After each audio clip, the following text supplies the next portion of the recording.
wanted the best? You've got the best podcast, the hottest podcast in the world. The Chris Voss Show, the preeminent podcast with guests so smart you may experience serious brain bleed. The CEOs, authors, thought leaders, visionaries, and motivators. Get ready. Strap yourself in. Keep your hands, arms, and legs inside the vehicle at all times, because you're about to go on a monster education roller coaster with your brain. Now, here's your host, Chris Voss. Hey folks, it's Voss here from thechrisvossshow.com. Well, there you go, ladies and gentlemen. When there, lady sings and that makes it official. Welcome to the big show. As always, for 16 years, 27 episodes, we bring you the Chris Voss Show. 48 new shows a month. Who the hell does that? It's that old. I mean, most shows are walking around with the cane these days at 16 years. We're one of the ancient shows, if you will. Anyway, guys, refer the show to your family, friends, and relatives. Go to goodreads.com/Chris Voss, LinkedIn.com/Chris Voss, Chris Voss1 on the TikTok and all those crazy places on the internet. And as always, we have just amazing authors. We're going to be talking to a very insightful gentleman today. We also have tomorrow Jason Bourne, The Bourne Revenge, Robert Ludlum's Brian Freeman is returning to the show. So stay tuned for that as well. Without further ado, let's bring on our current guest, Dr. Richard Lies. We'll have to fix that in edit. Dr. Richard Lee is on the show, and we're going to be talking about his book called The Friend Lee Forrest, An American Adventure in Adverbs and Adjectives, out April 7th, 2024. And I should probably read it because I still don't know what adverbs or adjectives are because I flunked English. That's why I have a podcast. Dr. Richard Lee is a general dentist practicing in Suffolk County, New York. He is also lieutenant colonel in the U.S. Army Reserve, stationed in Shoreham, New York for the last 17 years after serving 4 years in active duty. His son is currently in junior high school in New York City and will be attending high school next year. Are we trying to get dates for this guy? Is that what we're trying to do here? Brandon was the inspiration. I see what Brandon was the inspiration behind the book initially, and there you go. Welcome to the show. How are you, Doc? I'm doing great, Chris. Nice to finally be here with you. There you go. And I'm going to try and call you Rick, as we talked about prior to the show. So, Rick, give us .coms. Where do you want people to find out more about you on the interwebs? So it's funny because our book is on Amazon, but we're currently the works for the website is still in the works. So it's actually my friend is helping design it, so it's taking a little bit longer, but he's almost there. So I don't exactly have a plug for that right now, but you could find the book on Amazon. There you go. And we'll have a link on the Chris Voss Show. And then when you do get that website up, contact the back end of the Chris Voss Show, and they'll make sure and add that to the post. That way everyone can find you. There you go. Got to have those Google links. So give us a 30,000 overview. What's inside this book? Okay, so as I mentioned, my co-author / son, he was the inspiration behind the book initially. It's funny, I'm kind of glad that we had a little pre-interview before getting on the air to correctly pronounce my last name, our last name, because unfortunately, when you see L-Y, a lot of people automatically, I would say 90% of the people pronounce it Lie. And it took many years of correcting people to say it's the same character as Bruce Lee's last name. It's just because I was born in Vietnam, it actually, I guess coming out of Vietnam, we just somehow learned to spell things differently. So anyway, it was spelled L-Y. Once again, same character as Bruce Lee, but anyway, so it's a lot of corrections. And as I got tired of correcting people through the years, the way I would explain it to them was, well, if you put L-Y behind, any verb, it would turn into an adverb. So that's how I would explain it to me. I'm sorry, adjective. It would turn into adverb. And they were like, oh, okay. So it kind of clicks, right? I was actually, when I first joined the military, I was a private. So that was when I first started thinking, oh, I was actually privately. It's spelled out correctly. Privately. Yeah, exactly. So I started as privately. Now I'm a little higher in rank. That just means I'm older. But anyway, it was, the corrections I actually, as a matter of fact, I have all my custom license plates all have Lee at the end. So I went from extremely to fearlessly to, so there's a bunch of Lees. Just so some of my patients, even for 10 years, I've treated them. And out of nowhere, I'm like, just to test them, I'm like, you know how to spell my last name? And for some weird reason, some of them don't. They're like L-E, and as soon as I hear, I don't even know how they found me initially, but anyway, so I correct them, and I'm kind of like, okay, but it was like the thought process was how to explain, and then obviously being because I wasn't born here, Hmm. I feel like I have a different appreciation for America. America gave my family a second chance. Coming out of Vietnam, it was Oh tough. yeah. And my parents, went through a lot of struggles so that I'm in front of you now. I can't honestly. You said you failed English. I was right Huh? there with you. That was probably one of my least favorite subjects. If you told me in the whatever ninth grade, 10th grade that I would be writing a book, I would have laughed at you and been like, "You have got to be kidding." But I feel fortunate because we're in America, and I guess anything could happen. Because after what is it, 20 something, 30? Actually, I'm 50 now, so it must have been 30 something years.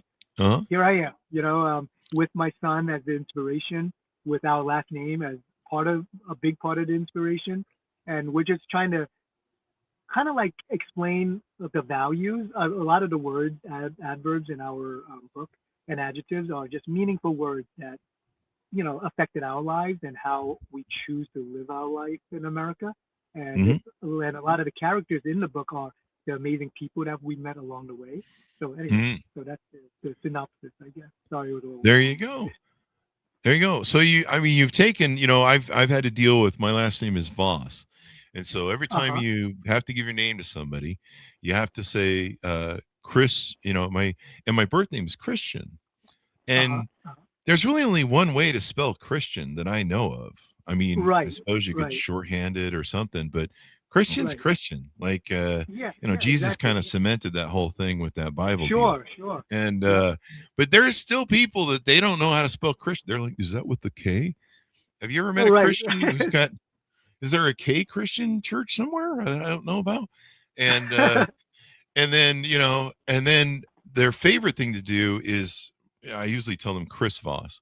And so I always have to say I learned this from my parents too. This is passed down through generations, I guess. Where Uh you have huh. to say, my last name is Voss. V is in Victor, O-S-S as in Sam. And you like have to really like hit the S's.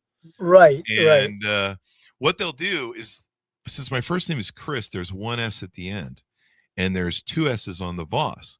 They'll put two S's on the Chris and one S on the Voss and some sort of dyslexic. I don't even know if I don't know what it is, but they'll Yes. switch them.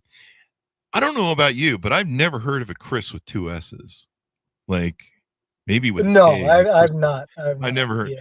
And so I'm just like, what planet are you guys from? Anyway, and I flunked second grade. That's actually a callback joke. So in this book, you've taken this sort of crippling thing that we have to deal with our names, and turned it Yes. into a positive. Turn it into something that's useful and can work. Who's the protagonist in the book? So it's there's actually three main characters. Myself, which Rich Lee is the rabbit. I'm Mhm. the one that's kind of lost in an adventure. So my Mhm. son Brandon, he's actually fearlessly. He's the dragon. Oh, He's the baby dragon. But my other counterpart is my first dog Muff. Her name was Muffin, oh, but she oh, was devotedly. So she's the dog. oh, Like I wow. said, I'm a big dog person. So anyway, they're like they're family to me. They're like my little, babies. So Mhm. anyway, so Muffin was my first dog. She's kind of on an adventure to save me. Mm. And along the way, she meets Brandon, who's fearlessly. But anyway, so it's me being lost in life, I think, because sometimes um just to let you know, Chris, this book is somewhat, like I said, autobiographical, just Mhm. from the characters we've met, but it's kind of like some of my internal struggles. It's even though it was intended as a children's book initially to teach about adverbs and adjectives, there's a lot of values, American values, family values that were Mhm. instilled in me by my parents. Unfortunately, neither of them are with us anymore. Oh. But they like I said, gave us a second chance at life here. Mhm. So a lot of it is that they're in the book as well, obviously, and it was something that it was very cathartic for me to write this with Oh. Brandon because, once again, it's honoring our country, the life that we have here. But there's definitely a lot of things we were able to get into the book where it was the journey is really our journey, our family's journey. Mhm. Even how I got my name Richard, because that Mhm. was not my given name. Obviously, it was the typical 3 characters. But coming out of Vietnam, Mhm. I would tell you. So my middle initial is U. Can you guess? In a million years, you would never guess what the U stands for. I'm sure I wouldn't. Now, is it Vietnam based or is it American It based name? is. It is. So It's American it based was name? kind of like supposed to be like, I guess when they try to Ulysses. enunciate, I guess, the Chinese characters. So anyway, Ulysses. but so this is how they spelled my name. My name was actually UY-TRI. So how would you pronounce that, Chris? URTOY? UY. So UY? UY is the first two, Okay. and then a little hyphen, and then capital TRI. Yeah. You try? You're Yeah, so you would think, right? Actually, the way it's supposed to be pronounced is white tree, like a white wow. tree. Yeah, most Richard, did people your obviously get parents that like you wrong. as a child? I'm sorry. Did your parents like you as a child? Yeah, somehow I think they loved me a little too much to give me that name. Maybe But that was anyway, it. Yeah. it Yeah. was. We talk about the Lee. Oh my goodness, you throw the UYTRI, and you're just totally in a different planet, Yeah. basically, of how to Yeah. pronounce things. So anyways, once I got my citizenship, I think in somewhere in elementary school, I actually Mhm. chose the name Richard to honor my uncle Oh, really? Richard, yeah, he was actually a Marine that met my family in Vietnam, Oh, and he really? loved my family so much he ended up going back after he did his service, Wow. just to reunite with my family. Ended Wow. up becoming like one of our closest family friends. So Wow. even when we immigrated here, he helped to support us to get us on our feet and stuff. That is awesome. And he's still alive, thank goodness, with us. He's down in Virginia, and Oh, it's just amazing. So I chose his name because I loved Uncle Richard. He was the cool uncle that shows up every now and then. He had the dog. He had the life of being an American, I guess. I don't know, yeah. but I admired him so much. I chose his name. That's But cool. That's cool yeah, to the homage to him. Now, did he meet your family during the Vietnam War? he did. So he was a Marine that served Mhm. in Vietnam, and Mhm. he actually met my parents through a mutual friend. But Wow. he ended up becoming close with my family. So so it just kind of, like I said, he's probably as close an uncle as I would Mhm. imagine in my life. So yeah. Mhm. Did your family end up going through who was the I forget, I don't know what's going on with me today, but Mao Zedong. who was the Mao people who Zedong. took over after Saigon fell, and they had the killing fields and all those people? Was your family still in Vietnam during that whole time after the So collapse? yeah, I'm not sure the dates of what the events that you just described, but I was born in 1975 in February, Yeah, and it fell to communism about 2 months later on I think it's April 30th. yeah. So our family was still there for a couple of years. We didn't leave the country until I think it was 1977, Oh 78, wow. kind of that time frame. Yeah. And actually, that's kind of an interesting story in itself, because most Vietnamese, they actually left by refugee boats and stuff, right? Hmm. But my parents actually, my mom in particular, she had heard about all the horror stories of being in the open Yeah. seas. You don't know how long you're going to be there, and Yeah. unfortunately, having two toddlers, they Hmm. were saying that a lot of times they don't make the trip because dehydration, hunger, whatever, famine. And they said if they pass Yeah. away, they literally just toss the bodies overboard. So those are the stories she heard. So Jesus. she actually devised a plan for one of her elder siblings, my fourth uncle and his wife, to bring us out of the country. Hmm. They had already immigrated to Hong Kong at the time. Oh wow. So they That's were good. able to, we literally were pretending to be their kids in order to get out of the country. Oh wow. And Wow. my parents ended up coming out by refugee boat, was picked up by, I believe, Singapore's, their, Hmm. Coast Guard or whatever. Yeah. And they ended up being in the refugee camps. And I want to say maybe a month or two later, they were picked up, accepted by Mm. America to come over. But we were Wow. lucky because we actually had two Oh aunts on yeah. my mom's side of the family who had Oh already wow. immigrated over. and they Mhm. were living in Texas at the time. So Oh, yeah. wow. That's what an amazing story. Yeah, Saigon fell on April 30th, 1975. I'll never forget Mhm. the picture of the helicopter. Yeah. Um, and what an amazing story. Now, did you what are your first memories? Do you have memories living in that time? Do you have memories doing the being on the boat? When did you kind of come of age with your memories in So that? Chris, I mean, that's a great question. So I was only, let's just say about 2.5 at the time. And Yeah. honestly, I have no recollection. I have some Mhm. memories, not too vivid, of being in Hong Kong, after Mhm. we went out. And it's just very, I mean, just a couple of small memories with a dog or a goldfish. I mean, it wasn't even anything that I could even Mhm. piece together. My Yeah. brother is 15 months older than me, and he Mhm. definitely has a little bit, he always has a better memory than me, but he has a better recollection of some of the events, even though, but Mhm. he was only maybe 4 at the time, so he didn't really remember that much of it. Yeah. But we were fortunate enough to be reunited with our parents in Texas, like maybe 6 Mhm. months afterwards. So yeah. Yeah. I remember it was the regime of the Pol Pot. That's what I was trying to remember. Okay. And they had those killing fields and the slaughters that took Oh, place and all the horrific things that went on there. right. So yeah, I'm glad your family escaped that Thank you. and you guys found a way out. You know, and this is a wonderful immigrant story of people who come to America and love. You know, it's funny. More people I see that immigrate to America, become American citizens, they genuinely love and know more about this country than most average Americans. Like Yeah, most I average agree. Americans, they can't pass the citizenship test. Right, I'm not right. sure I could, really, serious. I mean, I've studied a lot of history. We've I think had I would have some trouble nowadays too, but that's sad, but yeah. just from memory. I mean, but you know, they still did teach us history in high school. I don't even know if they teach history anymore, or what the kind of history they teach. But No, it's you're so right. good you got out of there, and you've made this book just an homage to your experiences becoming an American citizen Yeah. and everything else. And it's amazing how much. You know, I've a friend of mine who came from Argentina, and he went through the hell in Argentina when it was the fascist regime down there and armed Mhm, people mhm. going door to door and violence and killings and everything else. He's up here in America, and they really people really appreciate what our democracy is, and they value it. I think immigrants You're value absolutely it right, more than Chris. anything else, Yeah. and it's just a shame to me.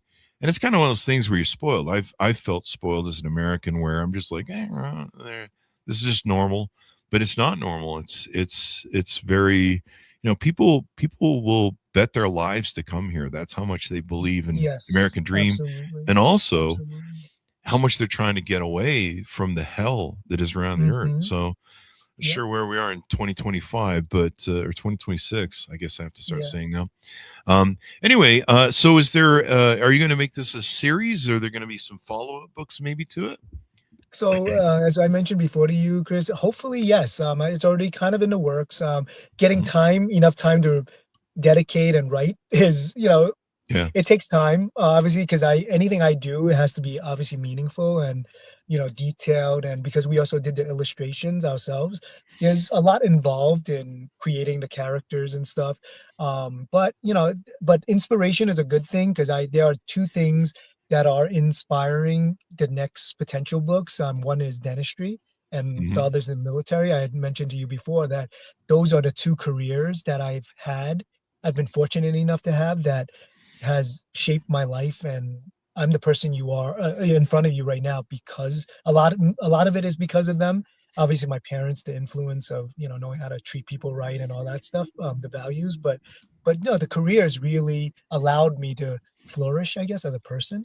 And anyway, but so it's dentistry is definitely on the forefront. We had talked briefly about dental anxieties and stuff. So actually, the dental book is actually not only honoring dentistry, because it's actually come a long way, especially technologically, but also like just to keep patients more comfortable and all that. Although it's still most of my patients, I worked for a company for 20 years that the name was Gentle Dental. So I Ah. think it really like it resonated with patients that have anxiety. They find it's catchy, but more importantly, we try to live up to that aspect of dentistry. And anyway, but they got taken over by Dental 365, which is the company I'm working for now in Suffolk County, Long Island, New York. But yeah, but they hold the same values of trying to keep patients as comfortable as possible. And modern day dentistry definitely isn't the same as what it used to be. Even for myself, I chose to become a dentist. Kind of a lot of it was to appease my mom because she wanted some type of a doctor in the family, but some of it was, yeah, exactly. But it's funny because when you're in high school and your mom wants you to be a doctor, all I thought was, you know what? I don't want to deal with life and death. You know what? Being a dentist seems kind of okay. Maybe Yeah. I could make a difference in someone else's life. Yeah. Make the experience not as traumatic, I guess, as what I had. Because being from immigrant Did you? parents, I mean, honestly, oral hygiene was not on the forefront of anything. So sometimes Yeah. we went to sleep without brushing our teeth. So my baby teeth were horrendous. I Ah. honestly, I don't think I even smiled in photos until I was probably maybe late teens because Yeah. you kind of learn to conceal your smile when you have, Hmm. like almost like baby rot on your front teeth, and it just shows the importance of what the image of how people see themselves if there's something wrong with their front teeth, because people see your eyes, they see your teeth, those are kind of two things that stand out when you're talking to someone. Hmm. And anyway, so I'm fortunate enough to be in a situation where the career has I've met the most amazing patients and friends through being a dentist, and also being able to change people's lives, sometimes in one visit, sometimes in multiple visits, but alleviating some of the anxieties and stuff. So the second book was going to be geared towards hopefully helping people and patients maybe with their dental anxieties. So anyway, yeah. There you go. Now, did you have problems with getting your teeth fixed? You mentioned that there was something you went through. Was it just the exposure of having those bad teeth, or did you have to go to the dentist and they had to Yep. do some repair and it wasn't fun? Maybe. Yeah, so a lot of teeth pulling. I mean, there definitely was Oh, some wow. drilling because it was back in the day. I don't know if you remember, Chris. You're much younger than I am, Oh, but yeah. anyway, I am. so remember you when you smelled everything with wasn't any water coming out of the hand pieces, so literally it permeated the air. Like so, as soon Oh, as you walked into the office, it oh, yeah. literally You smell smelled it. like burnt whatever it is. So Yeah. I just remembered that aspect of it. It was in Chinatown. I mean, I was fortunate enough that my parents were able to bring me to a dentist because somehow I learned a lesson and was able to take care of my grown-up teeth, I guess. But Oh. so I was definitely fortunate because I don't think anybody wants a dentist with no teeth. But but it's been, the experience of being a patient back then, I think definitely shaped. And I can't even say the dentist was bad. It was just the technology wasn't quite there. There's only so much he could do, I think. Everything was always an experience, and it was talk about PTSD. Oh my God, that Oh, was yeah. every time I Yeah. went, it was almost like, it's funny, it was across the street, the dental office was across the street from this beautiful park in Columbus. It was called Columbus Park. Mhm. And my parents would go shopping, grocery shopping every weekend in Chinatown. Hmm. But it's funny because every time we walk by the park, and a part of you is like hoping you're going to the park. But honestly, Chris, we never went to the park. It was always to the dentist. And I was like, oh my God, I could still You remember tricked me again. seriously, it was horrible. I mean, so you could see the pastel yellow. There was a glass door on the first floor, and The the best. dental office was on the second floor. That got a good look of the park, but we never got to play in the park. Aw. Anyway, so anyway, it was just something that but it ingrained in me that the importance of dentistry, and Yeah. somehow it made me select that as a career. And I think I was just Mhm. more lucky than good. It turned out to be something that I really love and value, basically. The There person you I go. am is because of that. So There you go. Well, some things you shape, and I'm glad you made your mom's dream come true of getting a doctor in the thing without, I mean, I would, thank you. that would be the toughest thing for me to be a doctor of, where there's an ER and there's people that are passing away, or a vet. I couldn't be a vet because dogs passing away would drive me Exactly, crazy. exactly. Because you love I'm a animals, dog. you don't want I'm a to dog put it person in that. too. So yeah. Yeah, And never fun. But and God bless those people that can do that, because without them, we'd be really screwed. Because if everyone's sure, like me, sure. then I have a thing about blood too, so I get queasy with that. So thank God there are people that can handle that, that can do that job, because Absolutely. I can't. I'm a wuss. Absolutely. So there you go. What more do we need to know? I mean, what made you? Let's see here. I had a question for you. Did you always dream of publishing a book? Was that a dream of yours? Never. As I mentioned to you, Chris, years ago, the first time it even became a thought in my mind was one of my patients who actually was an ex-professional wrestler. I was telling him the story similar of how I got to be in front of him treating him. And Mm-hmm. when he heard my family's story, he actually said, that's actually kind of a pretty amazing story. So you should kind of consider self-publishing. And it was maybe 15 years ago, I think I met this gentleman and his Mm-hmm. wife. They were both patients of mine. And they wrote a book, I guess, about his professional career. But anyway, they just mentioned it to me and it kind of planted that seed of, I guess I never thought my life was really interesting enough to even consider that. But I guess after talking to him, I'm like, just to maybe, especially after my mom passed away, I felt like it was a way where I could honor my parents. I Oh. can never give back to them the way I wish I had a chance to.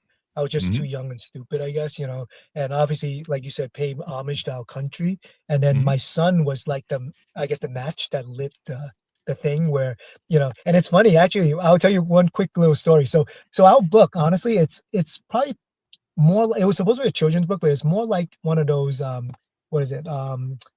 Pixar movies. I guess it's kind of has more of that theme because I was always very inspired, especially the movie Up. I felt like Oh yeah. it was very uplifting, and I felt sad and uplifting at the same time because I think it's always the dichotomy of life that makes life keeps you on your toes, kind of. It's Yeah. interesting, the ups and downs. You've been probably through I've a had one couple or of two. experiences in life, right? I mean, just 100, as human 100 or beings, I think two, we one or go two. yeah, exactly, and unfortunately, hopefully more ups and downs, and, our book, I'm hoping is an inspiration for people that Oh. don't maybe just to have a little bit of an appreciation for their own lives. Because I know obviously we're lucky, but my parents weren't so lucky, and they were able to dust themselves off and lift themselves up off their bootstraps, is, lack of a better term, and make rebuild their life because they actually had a really comfortable life in Vietnam. Meaning, my Wow.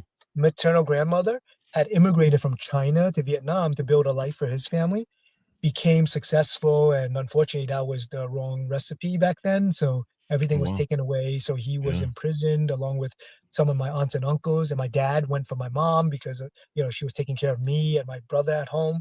So it was a whole thing, so once getting back to what you said about the appreciation of our country, I Mm-hmm. think totally agree with you that sometimes we just don't, as Americans, have that Mm-hmm. appreciation when Yeah. they've never experienced, where other people come from, I guess. Yeah. There's still a reason why where people want to escape to, I guess. So Yeah.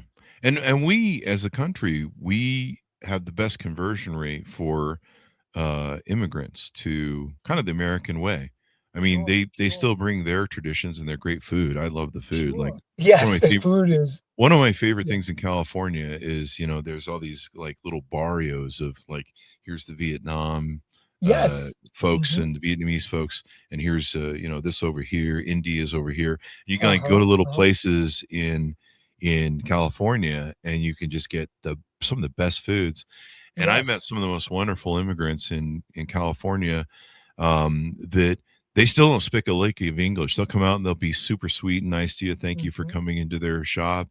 They're in Yes. California, and but they, you really can't communicate, with them, but you're getting like authentic recipes. Sure, You're not sure. getting McDonald's. You're getting authentic Exactly, yeah. Thailand, authentic Vietnamese food, authentic this, that, or the other. And I love that because I mean, there's so much like, a lot of Chinese food is bastardized here into a kind of Americanism. Yeah, right, And you're right, like, I don't exactly. think, it's come my Chinese. I had some Chinese investors one time, and they're like, Chris, that's not really, we don't do that over there. It's kind of like the Outback Steakhouse in America. Like you say that to an Australian, and they're like, what the hell? Anyway, Right, fun is fun, right. but yeah, I mean, it's such a diversity, and that's what makes America great. That's what's great So about America, my friend. Yeah, yeah, yeah, or absolutely. at least it used to be when we had to America. I don't know. It's Yeah. 2026 and it's getting weird, people. So I don't Yeah. know. Hopefully we can continue this 250-year experiment. Yes. So as we go out, give people your final pitch. I don't know if you want to plug your dentistry website or services at all. Do you Yeah, need so more I work people for a to? company, Dental 365. They're expanding rapidly in the Northeast. As far as I know, they've expanded as far as Ohio, Oh, wow. over the last year or two. But yeah, mainly in the Northeast. But like I said, it's actually interesting because it's not your typical. I was a little skeptical initially when they took over right before the pandemic. They somehow, anyway, they bought out Gentle Dental, and this was back in January of 2020. Mhm.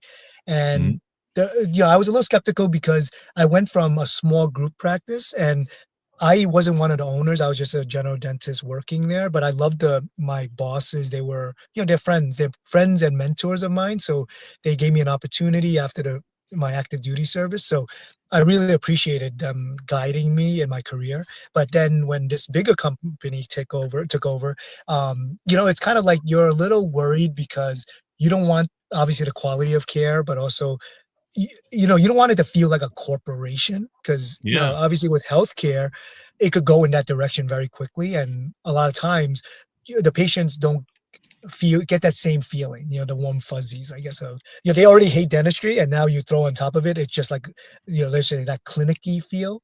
But anyway, since they took over, I gotta say I've been 6 years in. I'm pleasantly surprised that they genuinely care about the well-being of the patients. Yeah, it's a slightly bigger, thing where the billing and all that stuff is done behind the scenes, but I get to do what I still did with Gentle Dental, treat my patients right, show that, obviously we're there to care for their health, oral health and systemic health.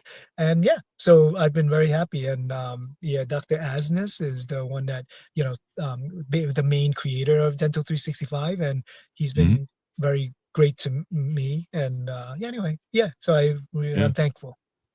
Can I ask you something? Because I just got some new toothpaste I'm trying.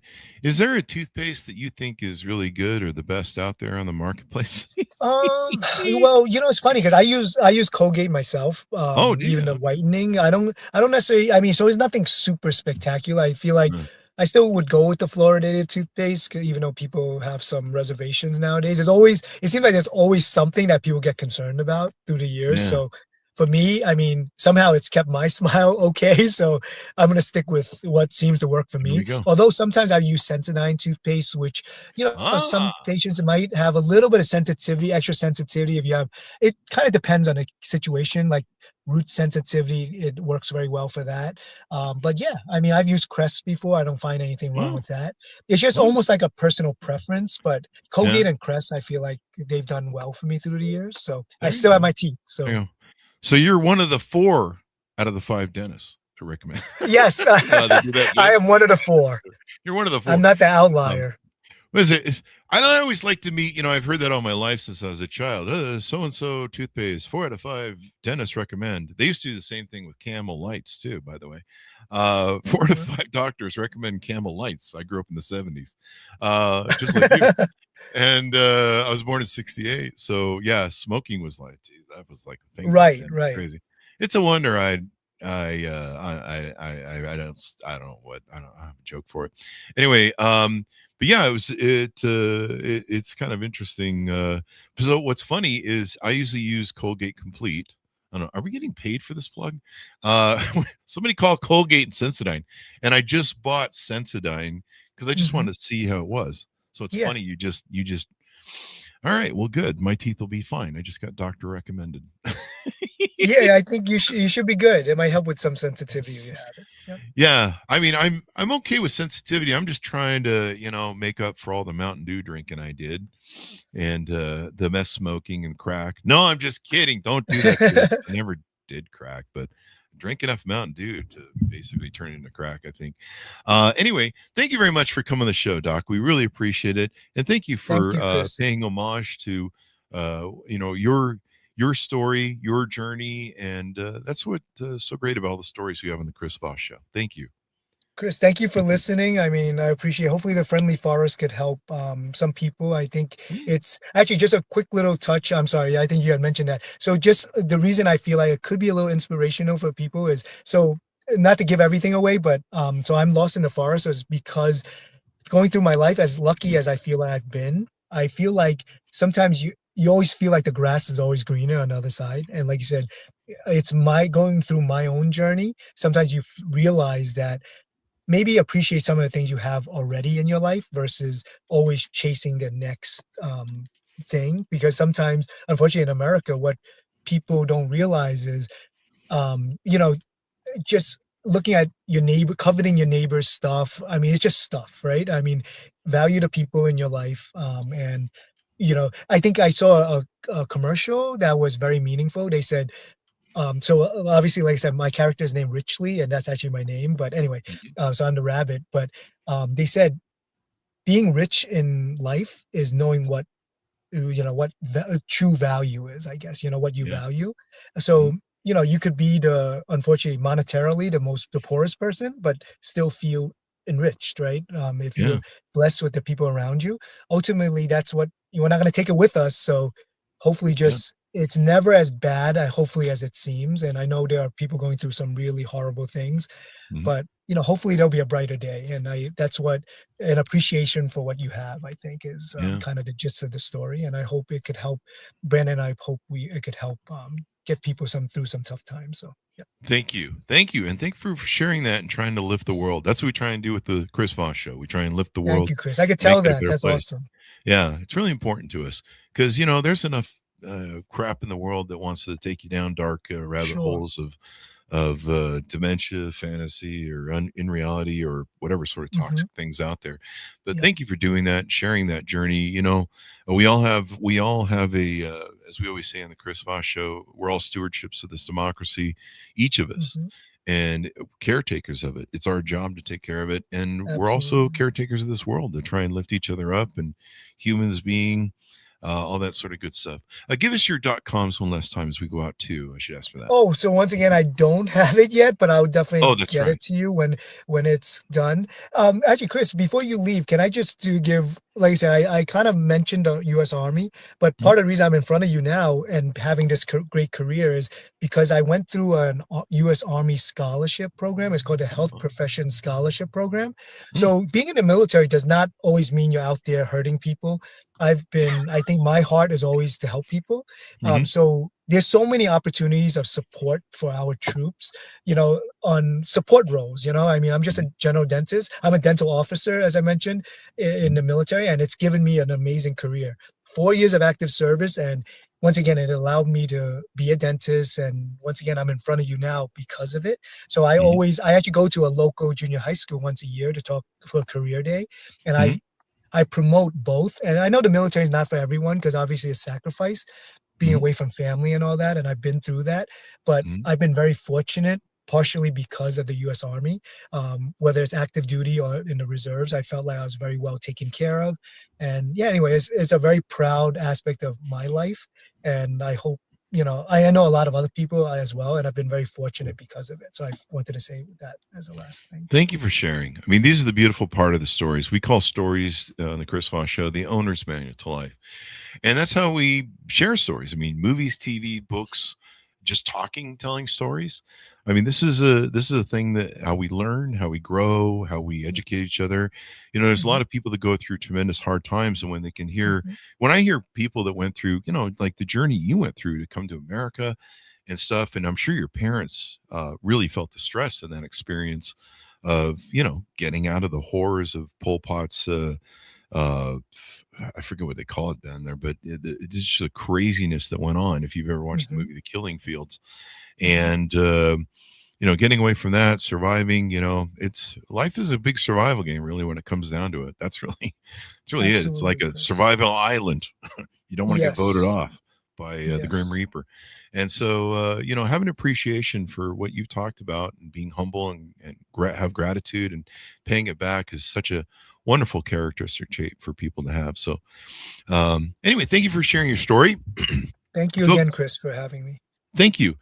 Pick up his book, and then we get a .com for your dentistry website. Do you want to give one for that? You know what? Honestly, I think it's just I'm not sure if it's Go Dental 365, something like that. Okay, It's funny, I'm horrible because I never hardly even go on my own website. But anyway, I'm just, you know, that there guy. you go.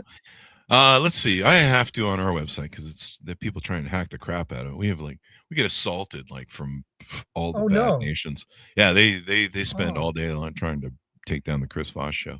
Oh, I'm sorry. Oh, No, it's jeez. pretty. I mean, it's not just me. It's they're hitting. Yeah, the cyber everything. stuff is crazy. The Yeah. cyber attacks are I crazy. mean, you should see. I mean, I get a daily report of all the attacks that people try and break the site and stuff. And so Mhm, I mhm. think we pissed off the Chinese once. We had a guy who does like ancient Chinese dance on the Uh-huh, show. uh-huh. And I think a little bit of opera and like ballet-ish stuff, but it's like Mhm. Chinese art. So I'm not sure if Yeah. I'm giving it the right name, but it's just beautiful. If you've ever seen the Chinese, uh, Right, right. beautiful banners and the colors and Mhm. it's that, but it's old style pre-communist art that's come from their heritage, and they're here in America. They're banned in China because I guess there's something seditious about the old prior Okay, communist stuff, right. and so they constantly attack anybody who's had these people on the show. And Huh, oh my goodness, that's crazy. Something but you we wouldn't even think about. Yeah, yeah, but it's Russia weird. loves to attack it. I mean, you name an Eastern Bloc country, we're on their list. Sure, sure. But thank God for defense. But thank God for people like you who celebrate what we do and how we do Well, it. It's thank out God of for us. people like you as well, Chris. I appreciate you.